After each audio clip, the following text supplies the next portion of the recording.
Ma'am बात करें खेसारी जी के साथ आपका गाना है बंगलेनिया, सुपर डुपर हिट, ट्रेंडिंग में रहा जी। और अभी आगे भी कोई फिल्में आप लेके आ रही हैं। पहले बंगलेनिया के बारे में चर्चा करें, जो इतना बड़ा हिट रहा आपका गाना। बंगलेनिया बहुत टाइम के बाद में मैंने कोई एक गाना किया। मुझे लगा कि मैं फिल्में तो नहीं कर रही हूँ, लेकिन एटलीस्ट कोई गाना करूँगी तो मेरे दर्शकों से मैं रूबरू हो जाऊँगी। और मैंने ये बात उनसे शेयर भी की थी ऐसे ही बातों बातों में कि कभी कुछ अच्छा गाना होगा तो मुझे ज़रूर बताइएगा।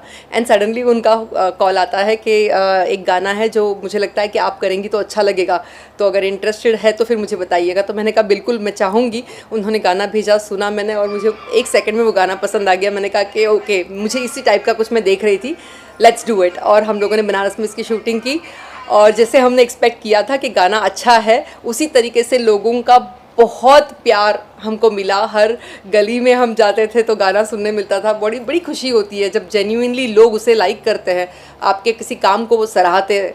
तो नो डाउट ये एक टीम वर्क था, उसमें खेसारी जी का भी उतना ही कंट्रीब्यूशन है, राइटर्स का भी उतना ही कंट्रीब्यूशन है, जिस तरीके से प्रोड्यूस किया था आदिशक्ति उनका भी उतना ही कंट्रीब्यूशन है। तो मैं सोचती हुई टीम वर्क था और थैंक यू टू ऑडियंस जिनके बगैर ये कभी नहीं हो पाता। 18 तारीख को आपकी फिल्म रिलीज हो रही है जो साउथ और भोजपुरी दोनों बनी हुई है, क्या कहना चाहेंगे? शिवा का सूर्या मेरी फिल्म रिलीज़ होने जा रही है पटना बिहार में। सो आप सभी लोग ज़रूर इस फिल्म को देखें और अपना प्यार दें। मैं आ रही हूँ पटना, लेकिन डेट थोड़ी सी पोस्टपोन हो गई है। सो अभी ये डेट शायद 28 को है। सो 28 या 29 को मैं पटना में हूँ, आप सभी के साथ में ज़रूर मिलते हैं वहाँ पर।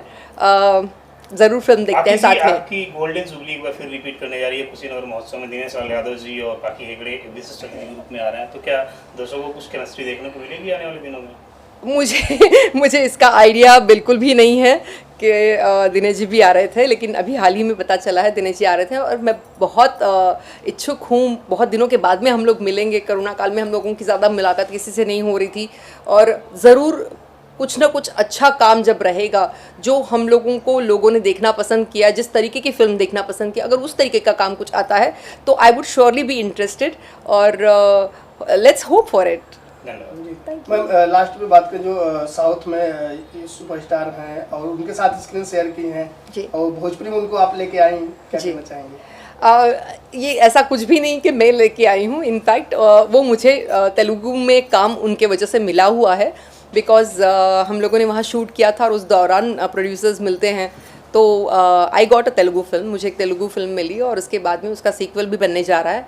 सो आई एम वेरी एक्साइटेड कि अच्छे प्रोडक्शन हाउसेस में जब हम काम करते हैं तो काम से काम मिलता है, आपके काम की चर्चा होती है।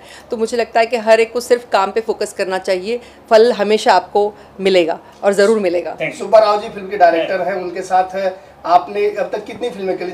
मुझे लगता है 4 से 5 फिल्में हमारी हो गई होंगी और ज़्यादा से ज़्यादा फिल्में हमारी ब्लॉकबस्टर ही रही हैं। और मैं इच्छा करती हूँ कि लोगों का जिस तरीके से हम लोगों की उस जोड़ी को प्यार मिला है डायरेक्टर एंड एक्टर की, उसी तरीके से हमारी इस फिल्म को भी वो प्यार मिले और ये फिल्म भी रॉक करे। फैंस और ऑडियंस क्या कहना चाहेंगे? आप सभी को मैं यही कहना चाहूँगी कि प्लीज़ कोरोना काल में प्रोटोकॉल का पालन कीजिए ताकि जल्दी हम इस महामारी से मुक्त हो जाए और एक अच्छी पॉजिटिव लाइफ जिए, फ्रीली घूम सके, फ्रीली सबसे मिल सके, जो हम नहीं कर पा रहे थे। तो आप लोग पॉजिटिव रहिए, दुखी मत होइए, अच्छे ख्याल रखिए, थॉट प्रोसेस अच्छा रखिए, नेगेटिव थिंकिंग से दूर जाइए। Thank you. Thank you.